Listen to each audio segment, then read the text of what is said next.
Let's face it, you probably see, what, 10 articles a day promising the secret to connecting with customers? And, well, it's a lot. It really is overwhelming. Yeah. So what actually works? What cuts through all that noise and helps build, real relationships? That's the million-dollar question, isn't it? Exactly. Welcome to the deep dive. We sift through sources, articles, research to pull out the stuff you can actually use. And today, our mission is clear. We're diving into marketing management and customer connection. We want to give you those crucial, practical insights, how to understand customers, how to build that loyalty. Getting right to the core of it. We've looked at building value, CRM, customer relationship management, maximizing customer lifetime value, and the whole communication channel landscape, which is just huge now. It's constantly changing. Right.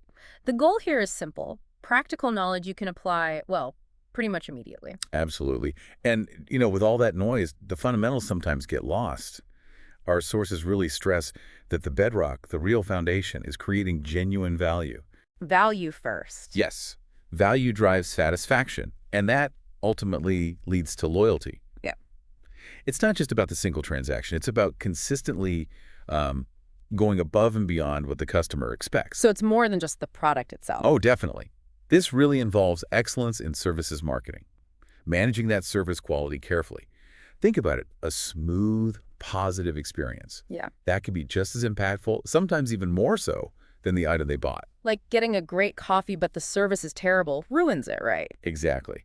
The drink might be technically perfect, but if the person serving it is grumpy or spills it, your overall feeling just plummets. Yeah, that makes sense. So it's not some magical marketing fix then. It sounds like it needs buy-in from everyone. That's spot on. Our sources are clear. Customer satisfaction. It's a team effort. It has to be company-wide. Oh. Everyone has to be singing from the same hymn sheet, basically.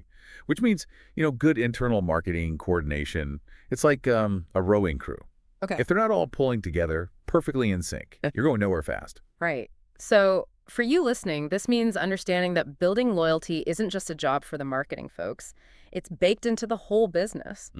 The whole company culture, really. So if we accept it's this company-wide thing, how do we, manage those individual relationships practically day to day? Okay, that's the perfect lead into CRM, Customer Relationship Management. CRM, right. We hear that acronym a lot. We do, and our sources define it as essentially a strategic way to manage detailed information about your customers and, importantly, all their interactions with the brand. Interactions, like touch points. Exactly. That's the term they use, touch points. And the main goal of CRM, maximize loyalty. Touch points. I like that. It's not just the big stuff like making a purchase, is it? No, not at all. It could be anything. A comment on social media, a call to customer support, visiting the website. Every little contact leaves a mark somehow. Precisely. And the sources really hammer home the importance of listening, genuinely listening to customers. How do companies do that effectively? Seems hard. Well, some set up things like customer advisory boards. Yeah. Getting direct feedback. It shows you value their opinions. You almost become their champion inside the company, a customer advocate. A customer advocate. Interesting. So for you, CRM isn't just the software, right? It's the whole philosophy, the system. It's the whole system, Yeah. valuing and responding to every interaction. But it's not just about collecting data. So what are the traps then? What goes wrong when companies try to use CRM? That's a great question. A really common pitfall is just using it as a database, like a digital filing cabinet. Instead of using it for action. The power is in analyzing that data, understanding behavior, and then, personalizing things, anticipating needs. like seeing someone hasn't bought in a while and sending them a relevant offer. Exactly that. Another big challenge is getting different departments to actually use it together. Sales, marketing, service. If they're not sharing info through the CRM, you get a broken picture of the customer. Right. Defeats the whole purpose. Siloed information. Okay, so all this effort, building value, managing relationships with CRM, it must link to the bottom line, right? Which brings us to customer lifetime value, CLV. Yes, CLV. And our sources really emphasize this. A company's profitability is fundamentally tied to the total value of its customer base. Over the long haul. Over the entire relationship, yes. Yeah. It's looking beyond just the next sale to the bigger picture, long-term profit. It's like planting a fruit tree, maybe. You don't just get one apple. It's a great analogy. you benefit for years. So when you see marketing campaigns, it's not always just about quick wins, those initial clicks. There's a deeper game. There is. There's a calculation happening about the potential long-term return. The sources say the goal is designing offers, pricing, things that maximize profit over that whole customer journey. So for you listening, it shows marketing isn't just fluffy creative stuff. It's strategic. It's financial. Definitely a strategic financial function. And, while keeping existing customers happy is key, businesses obviously need new ones too. The classic acquisition versus retention dilemma. Right. And interestingly, the sources talk about win-back strategies, actively trying to re-engage customers who've gone quiet. Trying to get ex-customers back. Yeah. And often, it's actually more cost-effective than finding someone totally new. Because there's history there. Exactly. Like reconnecting with an old friend for coffee versus meeting a complete stranger. There's already some foundation. That makes a lot of sense.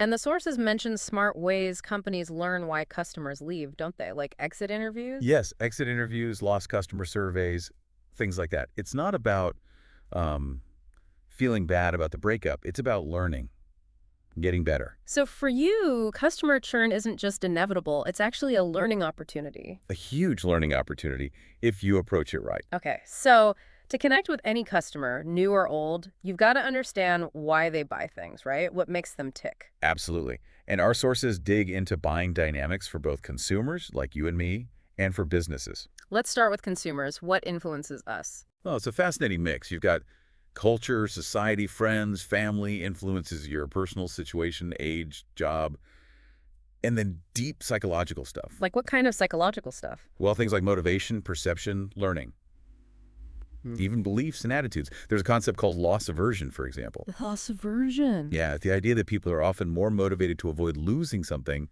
than they are to gain something of equal value.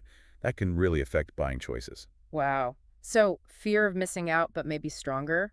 Fear of losing? Kinda, yeah. It's subtle, but powerful. Our upbringing, our mood, it all nudges us. Mind-boggling, really. Okay, what about the business world, B2B? Is it just rational facts and figures? Well, it's often more rational, but it can be way more complex. You usually have multiple people involved in a B2B purchase. The buying center. Exactly, the buying center. Different roles, different priorities.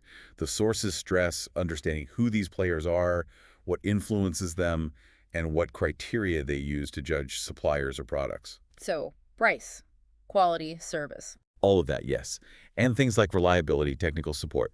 They also mention different buying situations, like a straight rebuy, which is routine, a modified rebuy where maybe they want to change specs, or a completely new task. And loyalty matters in B2B too. Hugely.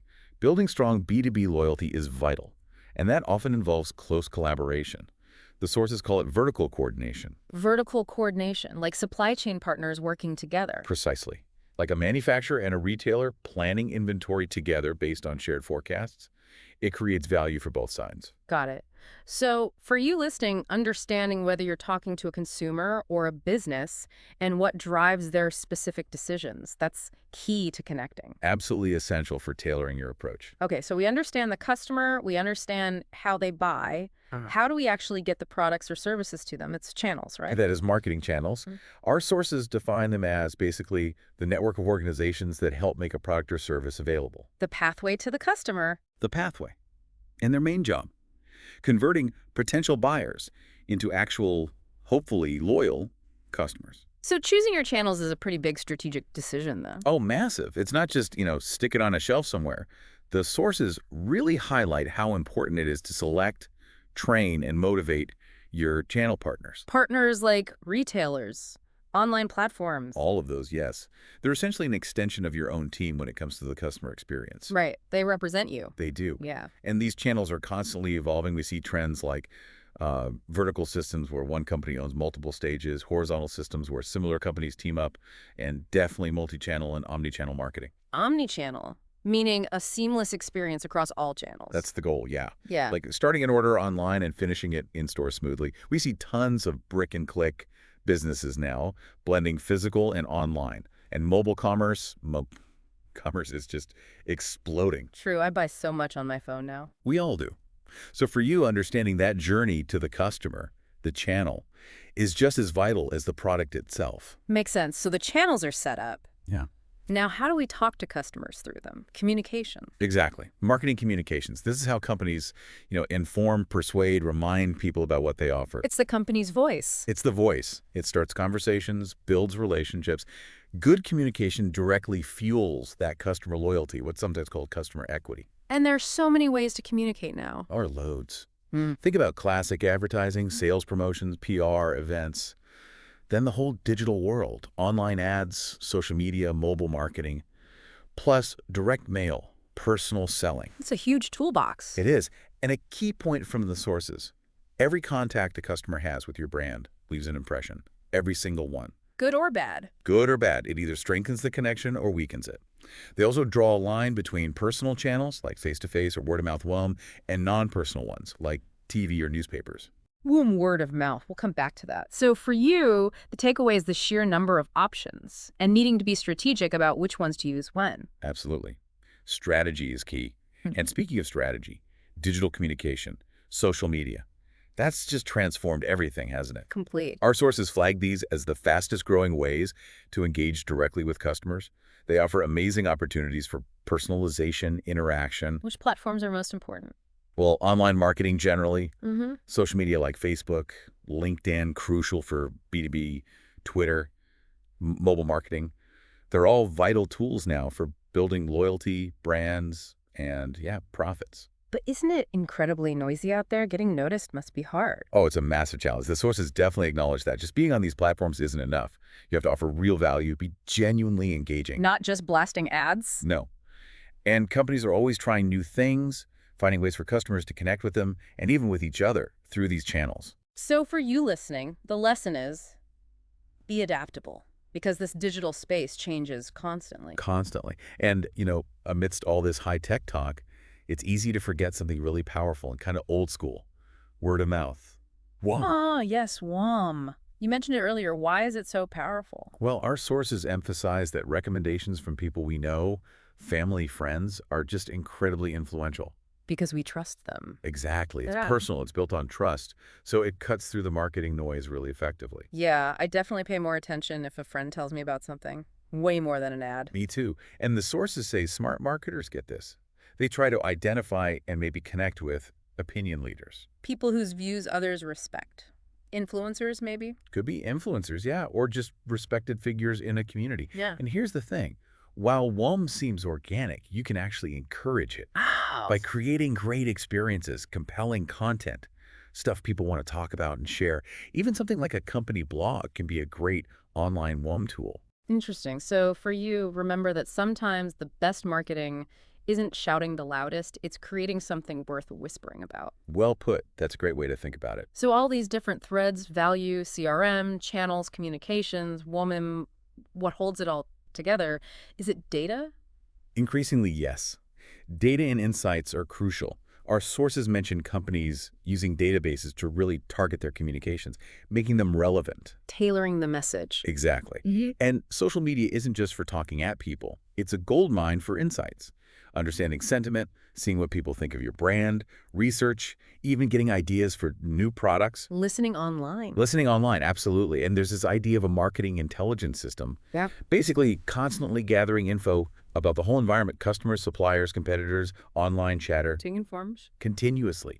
So for you, the point is that data-driven decisions aren't optional anymore. Yeah.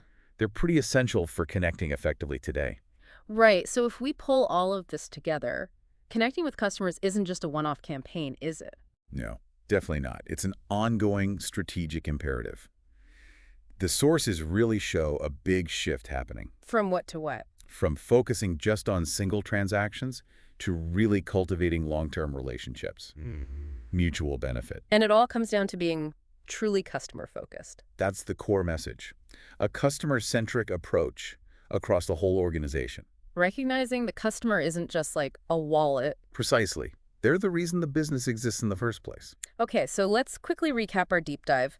We talked about building real customer value, satisfaction, loyalty, that's the foundation. We looked at CRM systems for managing those interactions and data points. Using that data strategically. Right. Maximizing customer lifetime value, thinking long-term profit. And the dual focus. attracting new customers, but also retaining and winning back existing ones. We touched on understanding why people buy, consumers and businesses. Those different buying dynamics. The crucial role of marketing channels the pathways to the customer. And how they're evolving. And then all the ways we communicate, advertising, digital, social media. Especially digital, yes. Highlighting that underrated power of word of mouth. Don't forget WOM. And tying it all together with data, insights, and that essential customer-centric mindset. That covers the key areas, yeah. And hopefully this has given you, our listener, a clearer, maybe more actionable view of these ideas. Definitely. So here's something to think about as we wrap up. Considering everything we've unpacked today, what's maybe one immediate way you could rethink how you connect, whether that's with, clients, colleagues, maybe even just people in your network?